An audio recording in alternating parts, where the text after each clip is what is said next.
Bonjour à tous dans Bulle Bleue. J'espère que la grande vague de Kanagawa nous a pas encore submergés. Mais si c'est le cas, bienvenue dans la bulle. Je suis trop contente de réaliser mon premier épisode de Livre en Bulle. Pour rappel, cette rubrique d'épisodes est plutôt orientée littérature. Et je pense que pour commencer cette série d'épisodes, 3 livres pour apprendre à me connaître est une bonne idée. Ces livres présentent un peu l'éventail de genres que j'aime, et ainsi vous pouvez me cerner sur des prochains épisodes de Livre en Bulle. Tout d'abord, petite intro concernant mon rapport à la lecture. Je lis depuis toute petite. Ma maman avait l'habitude de nous déposer tous les mercredis à la bibliothèque et nous étions baignés de livres en tout genre. Et puis, en grandissant, je me suis penchée vers la BD. Pour citer quelques-unes qui ont bercé mes années de primaire, il y a eu Maliki, Les Légendaires, qui reste encore et toujours une de mes BD préférées, mais également les albums de Pico. Je lisais tout ce qui me tombait sous la main en espérant toujours un petit peu de romance. C'était mon péché mignon. Très vite, j'ai commencé à me tourner vers les mangas, notamment à mon entrée au collège où je partageais cette passion avec ma meilleure amie. Elle me prêtait tous les jours des mangas que je dévorais juste après mes devoirs et je lui rendais le lendemain. On avait une sorte de deal, elle et moi, donc je me souviens que je lui envoyais un petit message en lui disant « Est-ce que tu peux me ramener ce manga, s'il te plaît, la suite, etc. » Et genre je priais pour pas qu'elle oublie le lendemain. Et encore une fois, pour citer des noms, j'ai découvert à cette période Maid-sama, Special A, Lovely Complex, Witch Girl et j'en passe. C'est beaucoup de shoujo, je suis consciente, mais encore une fois, je vous rappelle, j'adore la romance. Et à cette période, j'ai commencé également à lire plus de romans, notamment grâce à un club de lecture que la bibliothèque de ma ville proposait. Le but était de partager une sélection de 5 romans et de 5 BD aux membres du club au début d'année. Et à la fin de l'année, nous devions voter pour notre BD et notre roman préféré. Et en plus, on invitait l'auteur soit de la BD, soit du roman. Et donc, j'ai commencé à aimer lire plus de romans. J'ai découvert des ouvrages tels que La quête des livres mondes, Plus de morts que de vivants, Les rêves rouges. Alors, je suis consciente que tous ces titres ne vous disent rien et vous dites « Oula, on n'a pas du tout les mêmes genres, mais qu'est-ce qu'elle raconte celle-là ?» Vous inquiétez pas, détrompez-vous, parce que aujourd'hui, je suis à fond dans la new romance. J'ai plongé tête la première dans le booksta et c'est devenu mon genre préféré. Et surtout, à cause de tout ce qui est, du coup, booksta et booktop, ça n'a fait que augmenter ma pile à lire. Je vous raconte simplement mon rapport à la lecture depuis que je suis toute petite. Et donc tout ce blabla pour dire que j'ai toujours lu. Et même pendant les périodes de rush durant mes études, je lisais très assidûment mes chapitres de webtoon hebdomadaires. J'ai également eu ma phase Wattpad au lycée et j'ai commencé la new romance également au lycée avec le fameux roman d'Anna Todd, After. Donc je pense que vous le connaissez, c'est un peu le pilier des romans Wattpad qui sont devenus des romans publiés. Et donc aussi, c'est comme ça que j'ai découvert la new romance. Toutefois, si la romance reste ce que je préfère lire, mes goûts restent quand même assez diversifiés. Et aujourd'hui, je vous ai fait un peu ma sélection de 3 livres pour apprendre à me connaître, moi et mes genres de lecture. Donc, j'espère que cela vous plaire et que nous partageons peut-être les mêmes goûts. Et si c'est pas le cas, c'est pas grave parce que comme je l'ai dit dans mon épisode d'introduction, je suis bon public, j'adore tout et je suis très ouverte à toutes vos suggestions. Donc, premier livre, la saga Off Campus. Oui, dès les premiers instants, je triche et je parle d'une saga alors que en fait je dois présenter un livre. Mais c'est mon podcast, je fais ce que je veux. Et en plus, Girl Maths, une saga, ça compte pour un livre, donc voilà. Non, plus sérieusement, la saga Off Campus, dans la new romance, c'est une des sagas les plus populaires, que ce soit sur le Booksta ou le BookTok. Alors, en plus, je crois que la maison d'édition ou une autre maison d'édition, je suis pas trop renseignée, mais a republié en fait les livres avec des plus jolies couvertures, parce qu'avant, c'est des couvertures, voilà quoi. Et du coup, ça a refait le pop, et donc je suis trop contente. Mais bref, je dédierai un épisode, je pense, entier à cette saga pour vous la présenter plus en détail. Mais je l'ai sélectionnée parce que c'est une romance comme on en voit 1000, mais une des meilleures également. C'est typiquement ce genre de roman que j'aime, et dans cette catégorie-là, je ne parle pas des tropes, mais plutôt de l'univers, et j'ai dévoré les 4 tomes de cette saga en quelques semaines à peine. Cette saga se passe dans l'université de Briard. On suit 4 hommes qui sont amis et colocataires et les 4 sont titulaires dans une équipe de hockey de leur fac. À chaque tome, on raconte l'histoire d'amour d'un des 4 joueurs. Donc on suit les 4 tomes en découvrant toujours un peu plus le caractère et les bêtises de nos personnages favoris. On s'y attache, et on veut aussi en faire partie. Le ton est plutôt léger et feel good, bien que les sujets importants soient abordés. Je vais me concentrer sur le premier tome. Je vous ai dit, j'ai toujours aimé lire, mais durant mes études, j'étais arrivée à un stade où je ne lisais que des webtoons par manque de temps.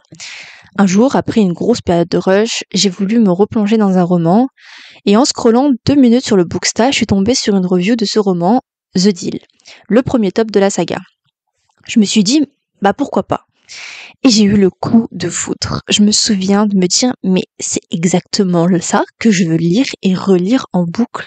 Vous savez, ce sentiment quand vous ne lisez même plus et vous regardez juste un film, eh ben c'est exactement ce qui s'est passé.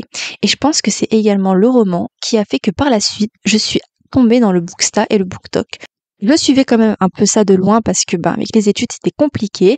Et ensuite, j'ai enchaîné voyant ma pile à lire augmenter, mais d'une vitesse fulgurante, toujours en cherchant des choses à peu près similaires. Aujourd'hui j'ai plus d'exemples, mais à ce moment-là, je cherchais plus des choses qui étaient en lien avec ce roman. Et jusqu'à maintenant, avec toutes les romances que j'ai lues d'ailleurs, mon cœur appartient aux romances de hockey se déroulant dans un campus parce que en fait j'aime quand je retrouve une bande de potes, chacun avec leur caractère et leur histoire. Dans le même genre, il y a aussi les Campus Driver, qui est très connu. Et plus récemment, j'ai également découvert l'univers sportif des Earth Players, mais ça je le réserve pour un autre épisode également. Donc, comme premier livre pour apprendre à me connaître, cette saga est la meilleure pour décrire mes goûts concernant les romances. Bien sûr, j'aime aussi les romances un peu moins légères, avec des passifs plus lourds et des histoires plus complexes, mais celles que je préfère restent quand même les feel-good qui me font rire et des personnages attachants. Deuxième livre pour apprendre à me connaître, Tokyo Ghoul. Et cette fois, c'est un manga. Alors, donc, pour ceux qui ne connaissent pas Tokyo Ghoul, ne regardez jamais l'anime, s'il vous plaît, lisez le manga. Alors, détrompez-vous, ce n'est pas un shoujo, mais un shonen. On suit l'histoire de Ken Kaneki qui vit dans un monde peuplé de ghouls. Et les ghouls, c'est des êtres qui sont au-dessus de la chaîne alimentaire. Et ils se nourrissent exclusivement d'humains et qui prennent également leur apparence pour pouvoir se cacher parmi eux et donc pour pouvoir également les chasser et les dévorer.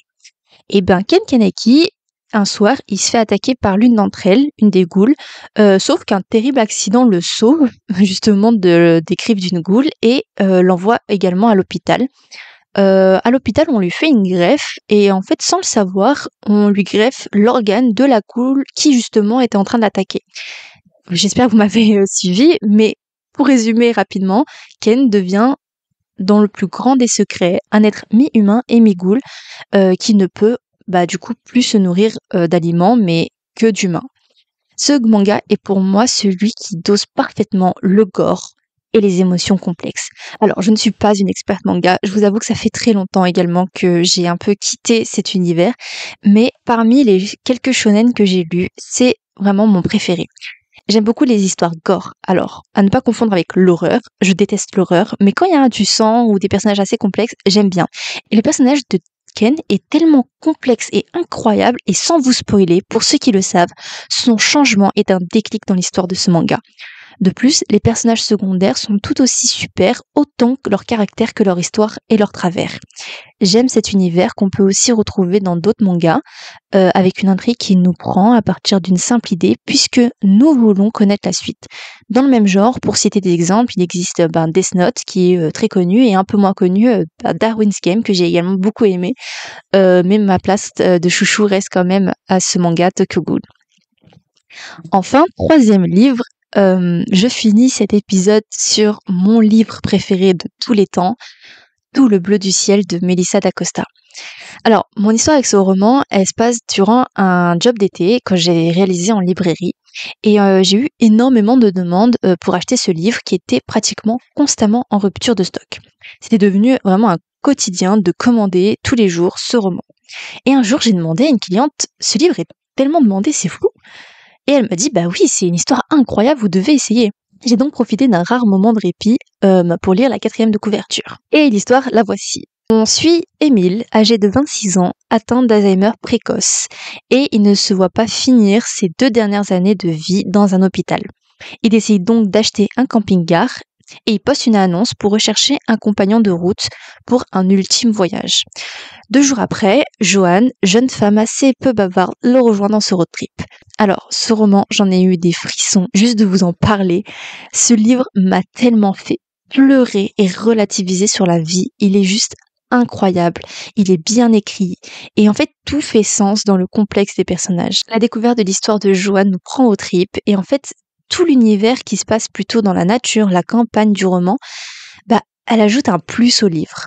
Ce bouquin m'a marqué parce que ce n'est absolument pas mon genre de lecture. Comme je vous ai dit, j'étais en plus un peu dans la période où je commençais à comprendre que la new romance c'était exactement le type de roman que je lisais et à côté je lisais également beaucoup de webtoons et encore quelques mangas. De plus, rien de ce que j'ai pu lire déjà, même dans la new romance, la romance ou bien mes mangas, ne ressemblait à cet univers qui est tout le bleu du ciel. Et je trouve ça également assez symbolique que cette couleur que j'aime se retrouve justement dans le nom de mon roman préféré. Alors déjà, un grand merci à Melissa d'Acosta pour cette merveille.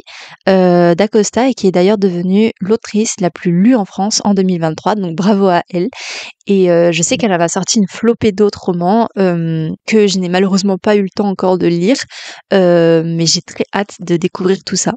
En tout cas, pour conclure sur cet épisode de 3 livres pour apprendre à me connaître, j'espère que déjà vous me connaissez un peu plus à travers ces 3 histoires. Aujourd'hui, je me concentre principalement sur la romance, mais de temps en temps, une pépite telle que Tout le bleu du ciel ou encore un bon manga, qu'importe le genre, ça me fait aussi beaucoup de bien et je pense que à l'avenir, je me sentirai également libre de vous en parler si justement je trouve des petites perles et des petits coups de cœur. Dans les prochains épisodes de Livre en Bulle, je souhaiterais parler plus de sagas en particulier ou exposer mes bilans de lecture du mois ou voire 2 mois condensés à dépendre en quelle fréquence je pense sortir ces épisodes. Je pense également vous faire des revues plus en détail sur mes lectures, etc. Sur Instagram. Ce sera un format qui sera peut-être plus agréable à lire et accessible également que consacrer un épisode de podcast justement à une lecture. Mais n'hésitez pas à me conseiller sur ce que vous voulez voir, sur ce genre de contenu également que vous voulez écouter, toujours en lien avec la rubrique Livre en Bulle et les livres. Dites-moi également en commentaire, c'est quoi votre top 3 de livres pour apprendre à vous connaître. Ça m'intéresse, qu'importe le genre, le modèle, la plateforme, on s'en fiche. Dites-moi juste vos titres et j'ai hâte de vous lire. Aussi, si vous êtes d'accord, en cette nouvelle année, on pourrait se lancer un défi lecture. Alors, je pense que ça se passera un peu plus sur Instagram, donc je vous expliquerai un peu mieux tout en détail, ce genre de défi, mais ce serait l'occasion en fait de juste se booster à lire plus, à consacrer du temps à la lecture parce que pour nombreux d'entre nous, c'est une passion qui justement requiert un peu plus de temps et on se l'accorde pas et en fait on devrait. Donc rejoignez-moi sur Instagram pour en savoir un peu plus sur le challenge lecture. Si cet épisode vous a plu, n'hésitez pas à me le faire savoir en commentaire, mais aussi et toujours sur ce compte Instagram, donc Bulle Bleue Podcast. Restez également à l'affût pour découvrir d'autres épisodes de Bulle Bleue. Bulle Bleue, c'est bien plus qu'un simple podcast, c'est une communauté que j'aimerais construire avec vous. Alors à très bientôt dans le prochain épisode, et en attendant, souvenez-vous que tant que la grande vague de Kanagawa ne vous submerge pas, tout va bien. À très vite.